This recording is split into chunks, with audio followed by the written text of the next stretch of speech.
नमस्कार दर्शकों, स्वागत है आपका। आप देख रहे हैं बंधन समाचार और मैं हूं आपके साथ ऋचा वर्मा। चलिए रुक करते हैं इस वक्त की बड़ी खबर की ओर। जिला बिजनौर से हमारे संवाददाता तुषार वर्मा की खास रिपोर्ट के साथ। मुख्यमंत्री योगी आदित्यनाथ आज बिजनौर पहुंचे, जहां उन्होंने करीब 1003 करोड़ रुपए की विभिन्न विकास परियोजनाओं का लोकार्पण एवं शिलान्यास किया। इस दौरान मुख्यमंत्री ने विभिन्न योजनाओं के लाभार्थियों को आवास की चाबियां सौंपी और प्रशस्ति पत्र भी वितरित किए। मुख्यमंत्री की जनसभा को लेकर लोगों में खासा उत्साह देखने को मिला और बड़ी संख्या में लोग जनसभा स्थल पर पहुंचे। बिजनौर के वर्धमान डिग्री कॉलेज में आयोजित कार्यक्रम के दौरान मुख्यमंत्री योगी आदित्यनाथ ने विशाल जनसभा को संबोधित किया। बिजनौर और चांदपुर विधानसभा क्षेत्रों से जुड़ी करीब 1003 करोड़ रुपए की विकास परियोजनाओं का लोकार्पण एवं शिलान्यास करते हुए मुख्यमंत्री ने महात्मा विदुर की धरती को नमन किया और बिजनौर की जनता का अभिवादन किया। मुख्यमंत्री ने कहा कि बिजनौरवासियों को गन्ने की मिठास के लिए जाना जाता है। आज बिजनौर में रेलवे, हाईवे और मेडिकल कॉलेज जैसी सुविधाएं उपलब्ध हैं तथा गन्ना किसानों को समय पर भुगतान किया जा रहा है। उन्होंने नगीना के हस्तशिल्प कारीगरों की सराहना करते हुए कहा कि यहाँ के कारीगरों ने अंतर्राष्ट्रीय बाजार में अपनी अलग पहचान बनाई है। गन्ने की मिठास के लिए विख्यात हमारा बिजनौर कितना समृद्धशाली है। आज बिजनौर के विकास को देख करके हम लोगों को आनंद की अनुभूति होती है। आज क्या नहीं है बिजनौर में? हाईवे भी है, रेलवे भी है, मेडिकल कॉलेज भी है, गन्ना किसानों को गन्ना मूल्य का भुगतान भी हो रहा है। और जिसको ये विकास दिखाई नहीं देता है, तो मैंने यहाँ के प्रभारी मंत्री से कहा है कि उन लोगों को यहां का लेपर्ड भी उनको देकर लेकर के चले जाओ, उन तक पहुंचवा दो। लकड़ी की कारीगरी कैसे होती है, नगीना के कारीगरों ने दुनिया के सामने अपनी हाथ के हुनर का लोहा मनवाया है। कि बहनों और भाइयों, इस विशिष्टता के लिए डबल इंजन की सरकार चाहिए थी और वह प्रधानमंत्री मोदी जी के नेतृत्व में, प्रधानमंत्री मोदी जी के मार्गदर्शन और नेतृत्व में आज आपको देखने को मिल रहा है। हम लोग पहले भी हाईवे बना रहे थे और अब तो हम लोगों ने घोषणा कर दी है कि गंगा एक्सप्रेसवे को भी हम यहीं से होकर के हरिद्वार तक पहुंचाने का काम करने जा रहे हैं।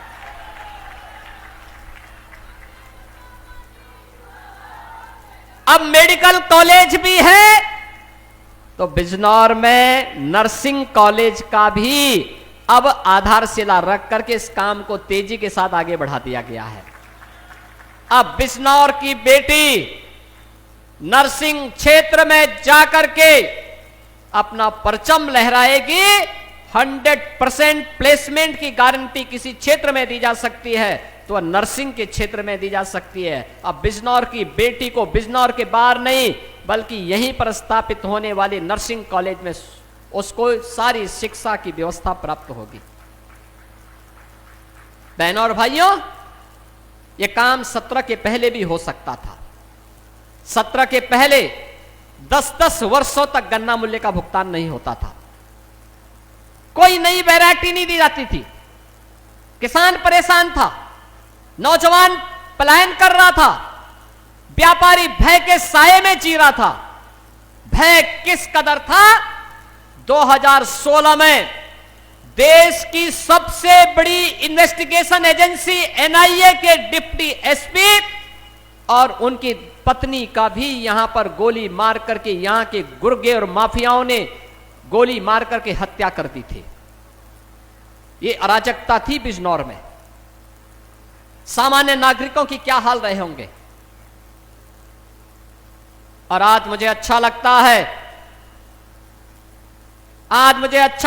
है कि हमने जो संकल्प लिया था अपराध मुक्त, अपराधियों से मुक्त उत्तर प्रदेश, आज वह बिजनौर भी माफिया और अपराध से मुक्त होकर के विकास के पथ पर तेजी के साथ अग्रसर हो रहा है। बहनों और भाइयों, जिन लोगों को दंगा युक्त, गुंडा युक्त, अपराध और माफिया से युक्त बिजनौर चाहिए था, ये वे बांटने वाले लोग हैं जिन्हें जिन्ना पसंद है। हमें जिन्ना नहीं, हमें गन्ना पसंद है, इसलिए गन्ना किसानों के गन्ना मूल्य का दाम भी बढ़ाया है, अपराध मुक्त भी किया है, कर्फ्यू मुक्त भी किया है, दंगा मुक्त भी किया है। और उसी दंगा मुक्त उत्तर प्रदेश की इस परिकल्पना का परिणाम है। पिछली सरकारें क्या करती थी? वे कहती थी कि अपराध और अपराधियों पे नियंत्रण नहीं हो सकता, उपद्रव को वे नियंत्रित नहीं कर सकते थे, तो इसलिए वे कावड़ यात्रा पे रोक लगा देते थे, जन्माष्टमी के आयोजन पे रोक लगाते थे, श्री रामनवमी की शोभा यात्रा पे रोक लगाते थे, दुर्गा पूजा के पंडालों को रोक लगाते थे।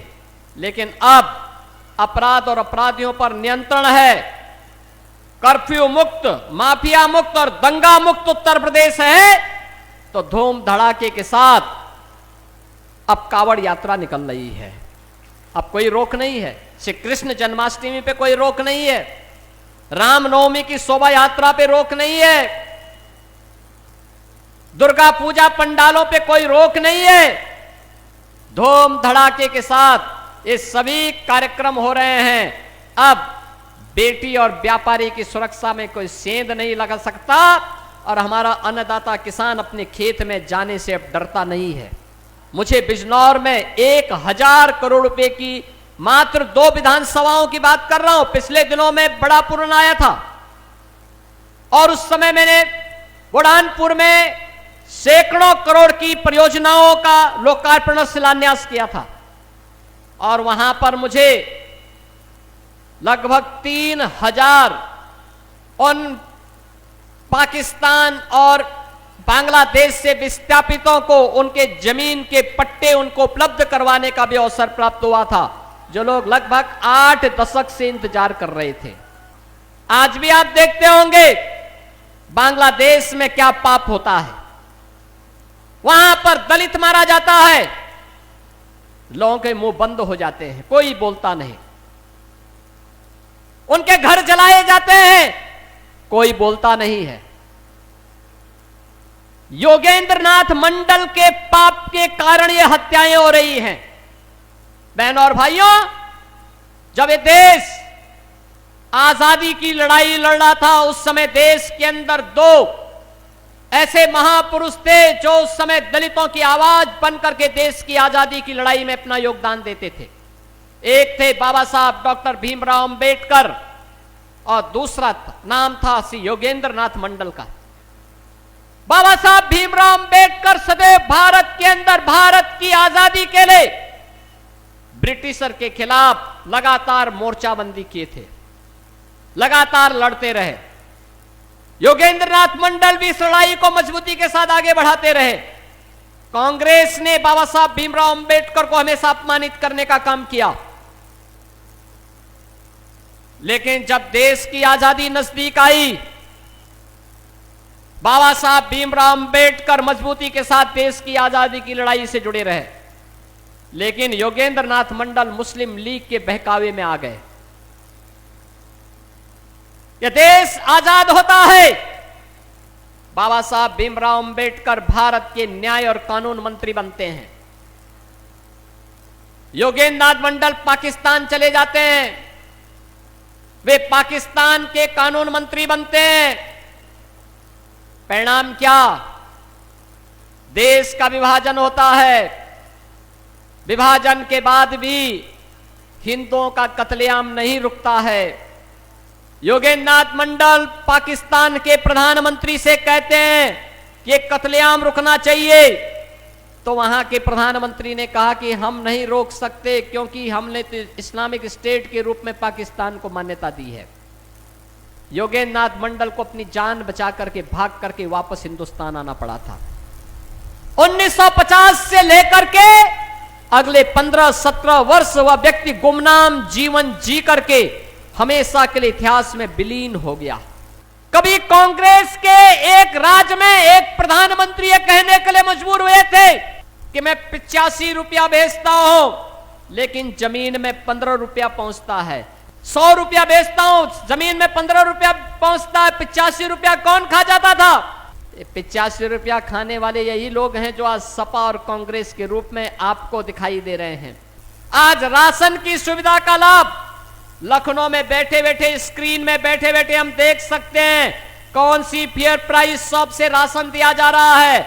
अगर कहीं कोई गड़बड़ कर रहा है तो लखनऊ में हमारी स्क्रीन अलर्ट कर देती है कि फलानी जगह फलानी दुकान में घटतोली हो रही है, वहां पर इस प्रकार का कार्य हो रहा है, और तत्काल छापेमारी करके हम गिरफ्तारी कर लेते हैं। बहनों और भाइयों, कार्य करने की इच्छा शक्ति होती है तब कार्य होता है। आप मुझे बताओ, जो लोग बिजनौर ही नहीं आना चाहते थे, बिजनौर को अपशकुन मानते थे, अपशकुन इसलिए मानते थे क्योंकि बबुआ तो 12 बजे सो करके उठते थे, 12 बजे सो करके उठते थे, 2 बजे तक तैयार होते थे, फिर कुछ खा पी करके फिर उनके जिम जाने का समय हो जाता था, फिर उनकी अपनी मंडली बैठ जाती थी। तो जनता से मिलने की फुर्सत कहां थी? जनता से मिलने के लिए समय पे जगना होगा, जनता के बीच में जाना होगा, उनकी समस्याओं को सुनना होगा, जनप्रतिनिधियों से संवाद बनाना होगा, और इस प्रकार के कार्यक्रमों के साथ आकर के अपने अपशकुन का दोषी बिजनौर जैसी पवित्र धरती पर नहीं थोपना होगा, तब जाकर के परिवर्तन होगा। Doctor Rakesh Kumar Bansal, MBBS MD, consultant physician, हृदय रोग, छाती एवं फेफड़ों के रोग, रक्तचाप, डायबिटीज, पेट, लीवर, गुर्दे, थायराइड, गठिया, संक्रामक क्षय, टाइफाइड, मलेरिया, चिकनपॉक्स, पीलिया, अन्य बुखार, उल्टी, दस्त, चर्म रोग एवं अन्य सभी रोगों के उपचार के संबंध में जानकारी व उपचार के लिए संपर्क करें। हमारा पता है doctor Rakesh Kumar Bansal clinic, station road, Jambe guest house, निकट भगवान होटल, धामपुर। चिकित्सा परामर्श हेतु संपर्क करें प्रत्येक सोमवार प्रातः 10 बजे से शाम 4 बजे तक। हमारा मोबाइल नंबर है 9837342746। हर सच, हर अपडेट और हर बड़ी जानकारी के लिए जुड़े रहें हमारे साथ और देखते रहें बंधन समाचार।